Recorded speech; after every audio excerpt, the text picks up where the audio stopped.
Arab Saudi. Sebuah nama yang terukir dari pasir dan minyak. Bayangan gurun tak berujung dan kota-kota modern yang menjulang tinggi seringkali menutupi fakta bahwa di balik semua itu, ada pertarungan sengit yang sedang terjadi. Sebuah pertarungan untuk menyelamatkan hutan bakau, perisai hijau yang sangat penting bagi negeri ini. Hutan-hutan ini, yang membentang di sepanjang garis pantai Laut Merah, adalah sebuah keajaiban yang terasa tidak masuk akal. Di tengah lingkungan yang sangat ekstrim, mereka bukan sekadar vegetasi, mereka adalah jantung dari ekosistem pesisir. Namun, apa jadinya jika kita menyadari bahwa upaya penyelamatan ini melibatkan metode yang paling tidak konvensional, bahkan terkesan gila? Mereka melemparkan kepiting ke dalam hutan. Lantas, mengapa makhluk-makhluk kecil yang tampaknya tak berarti ini menjadi kunci restorasi ekosistem vital? Hutan bakau di Arab Saudi adalah sebuah keajaiban alam. Lebih dari 5.000 petak hutan tersebar di sepanjang pantai, bertindak sebagai perisai alami yang melindungi daratan dari erosi laut dan badai.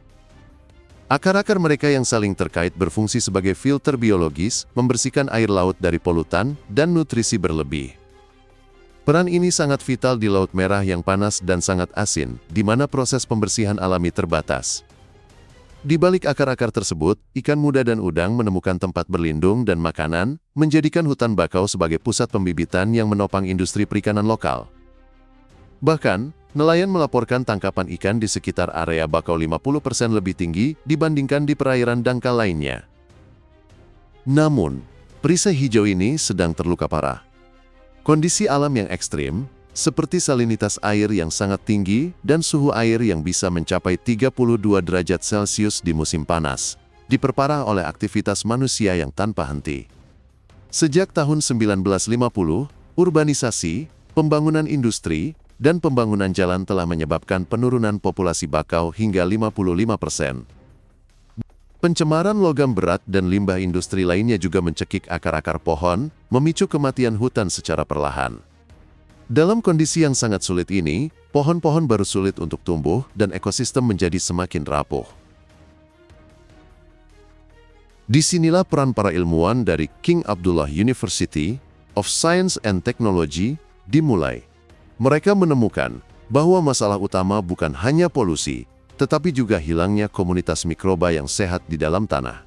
Tanpa mikroba ini, tanah menjadi tidak subur, membuat bibit bakau baru sulit tumbuh. Mereka pun mencetuskan ide brilian, memanfaatkan kepiting-kepiting kecil sebagai insinyur biologis. Kepiting-kepiting yang gesit ini, dengan kebiasaan mereka menggali liang-liang sedalam 30 cm, secara tak sengaja mencampurkan dan mengeerasi tanah. Oksigen yang mereka bawa ke dalam tanah yang padat dan asin memungkinkan bakteri-bakteri baik untuk berkembang biak.